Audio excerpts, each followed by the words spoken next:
क्या भाईजान, यही सूट आप पिछले महीने सभी को 200 रुपए में देकर गए थे और मुझे 300 का बता रहे हैं। क्या आपी, आखिर आपने दिखा ही दिया कि आप गरीब घर से आई हैं। अब 200 रुपए 300 रुपए के कपड़े में भी मोल भाव कर रही हैं। हम तो ईद में अपने घर के नौकरों को भी इससे महंगा कपड़ा दिया करते थे और यहाँ आप ईद की शॉपिंग ऐसे कर रही हैं। खैर मुझे क्या, मैंने तो सोच लिया कि मैं इस ईद मॉल से ही शॉपिंग करूंगी। इतना बोलकर आलिया अंदर चली जाती है। कुछ देर बाद अरशद घर आता है और सब हॉल में बैठते हैं। नाजरीन अपनी अम्मी और नूर के सामने मॉल से शॉपिंग करने की जिद करती है। क्या अम्मी, हर साल तो हम छोटे मोटे मार्केट से ईद की शॉपिंग करते हैं। इस बार जब छोटी भाभी है और वो कह रही हैं कि हम मॉल से शॉपिंग करते हैं ईद की, तो इसमें क्या एतराज है। मुझे भी एक बार मॉल से शॉपिंग करनी है। मैं भी चाहती हूँ कि इस साल ईद पर मैं महंगे कपड़े पहनूं। वो सब तो ठीक है नाजरीन, पर मॉल में बहुत महंगे कपड़े आते हैं, हमारी हैसियत नहीं है। अरशद बिल्कुल सही कह रहा है, इसीलिए मॉल के सपने छोड़ दे। आलिया अमीर घर से है, उसके पास पैसे की कमी नहीं है और तेरे छोटे भैया भी बहुत कमाते हैं। वो अपने पति से पैसे ले सकती है, पर घर की जिम्मेदारी तो अरशद के ऊपर है। पर मेरी प्यारी बहना, तू परेशान मत हो। तुझे इस ईद पर जो चाहिए मैं उसके पैसे दे दूंगा। सुन लिया ना तेरे भाईजान ने क्या कहा। और इस बार तू कर लेना अपनी ईद की शॉपिंग अपनी अमीर भाभी के साथ, पर सोच समझ कर करना। पैसे की बचत भी बहुत जरूरी है। हाँ, सब सुन लिया और समझ भी गई।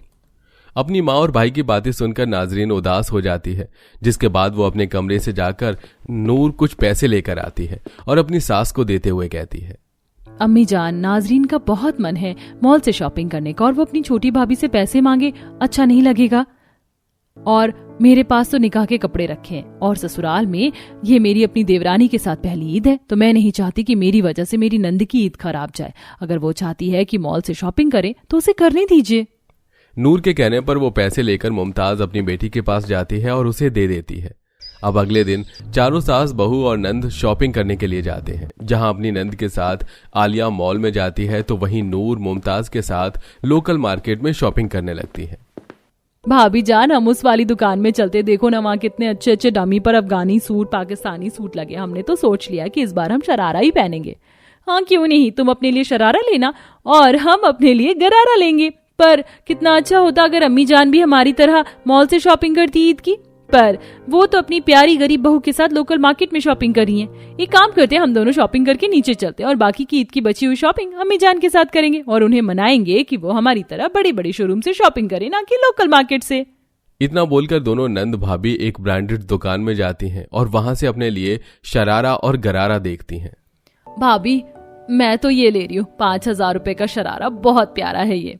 और नंद जी, मैं तो ये लूंगी, 15,000 का गरारा, कितना प्यारा है। भैया ये दोनों पैक कर दीजिए। अब दोनों नंद भाभी अपने कपड़े लेकर मॉल से बाहर आती हैं, तो वो दोनों देखती हैं कि फुटपाथ से गरीब नूर अपनी सास के साथ कुछ सेवई खरीद रही है। अम्मी जान, ये आप क्या कर रही हैं? ईद पर हमारे घर वाले भी आएंगे, आप क्या हमारे घर वालों को ये फुटपाथ की खरीदी हुई सेवई खिलाएंगे? क्या सोचेंगे वो हमारे बारे में? बहू, मेरे लिए सारे मेहमान एक बराबर हैं और हम तुम्हारे जितने अमीर नहीं जो मॉल से सेवई खरीदे। हमें और भी ईद की शॉपिंग करनी है। अगर तुम दोनों की शॉपिंग हो गई हो तो तुम घर जा सकती हो, क्योंकि हम ईद की सारी शॉपिंग मार्केट से ही करेंगे, ना कि मॉल से। इतना बोलकर एक बार फिर मुमताज नूर के साथ थोड़ी सी सेवई और काजू बादाम खरीद कर आगे जाती है। पर यह सब देखकर आलिया को बहुत गुस्सा आता है और वो चारों ईद की थोड़ी सी शॉपिंग करके घर आती हैं। इफ्तारी की तैयारी करके फिर सब इफ्तारी करते हैं।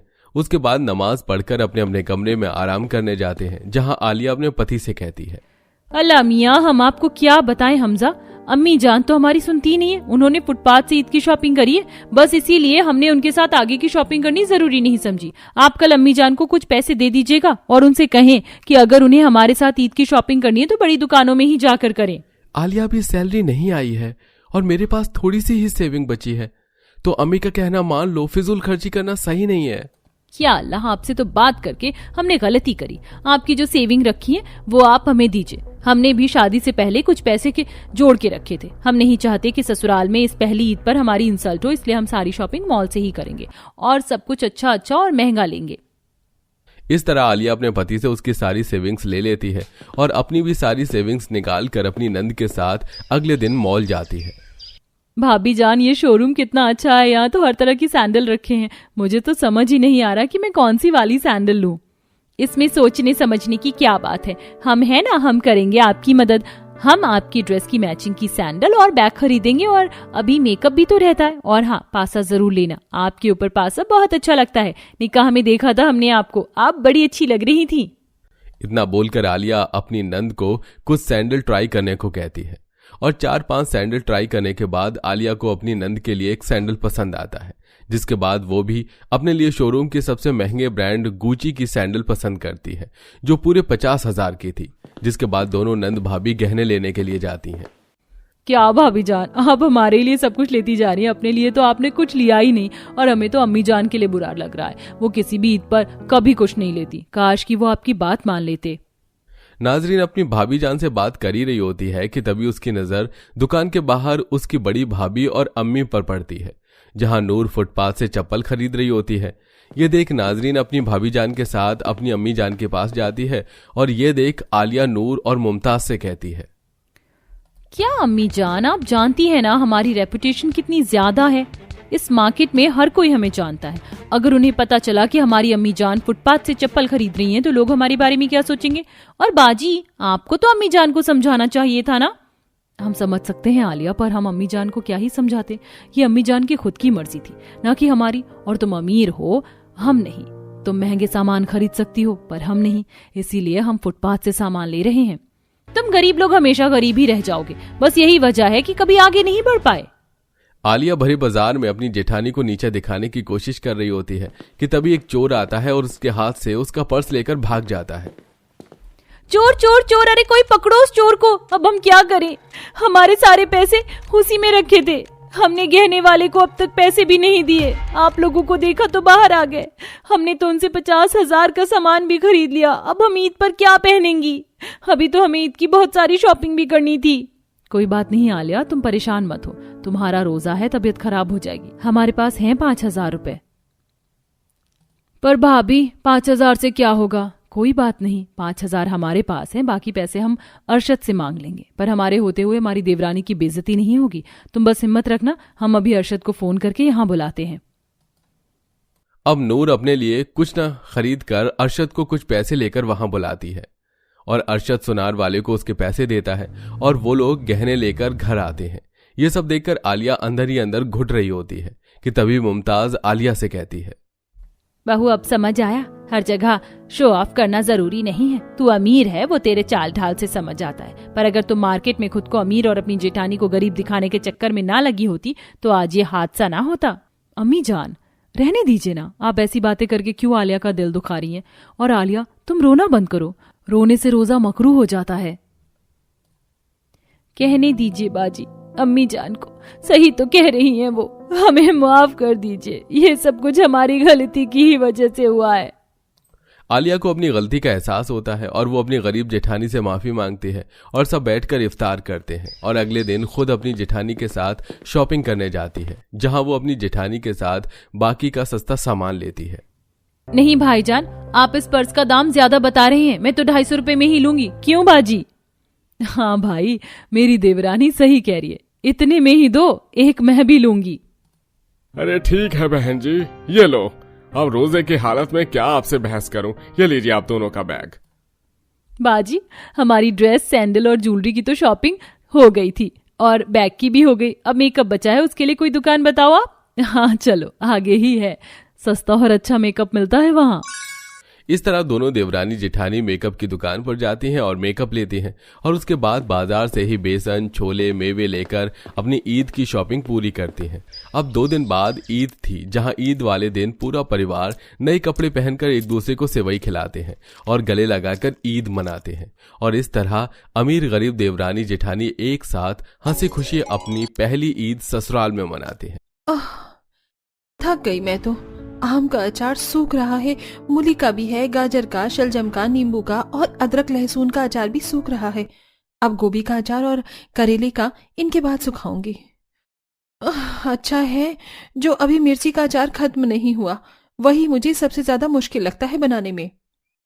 भाभी अचार सूख गया क्या? हाँ सूख रहा है, बोलो। कुछ नहीं भाभी, बस मैं ये बोलने आई थी कि हरी मिर्च का अचार भी बना लेना। वो जो एक जार भरकर अचार था वो भी खत्म हो गया है और आप तो जानती हो कि हमारे घर में मिर्च का अचार ही सबसे ज्यादा खाया जाता है। इसलिए मैं आपको याद दिलाने आई थी। मिर्च का अचार फिर से खत्म हो गया। मुझे तो लगा था कि इस महीने बस मुझे 9 तरह का अचार ही डालना पड़ेगा, लेकिन ये क्या, मेरे पीछे ये 10 तरह का अचार ही लगा रहता है। अभी इतने सारे आम, मूली, गाजर, अदरक, लहसुन, नींबू, शलजम, गोभी और करेले काट कर निपटी हूँ अचार के। अब मिर्ची भी काटनी पड़ेगी। काटनी ही पड़ेगी भाभी। राधा ऐसे बोलते हुए छत से उतर आई। स्वरा वहीं छत पर ही अपना माथा पकड़कर बैठ गई। स्वरा शांता की बहू थी। स्वरा के ससुराल वाले अचार खाने के शौकीन थे, इसीलिए वो स्वरा से हर महीने 10-10 तरह के अचार डलवाते थे और महीना होने से पहले ही उसे चट कर जाते। सबसे ज्यादा अचार स्वरा के घर में हरी मिर्ची का अचार ही खाया जाता था, लेकिन अब स्वरा अपने ससुराल वालों के इस अचार के शौक से तंग आ चुकी थी।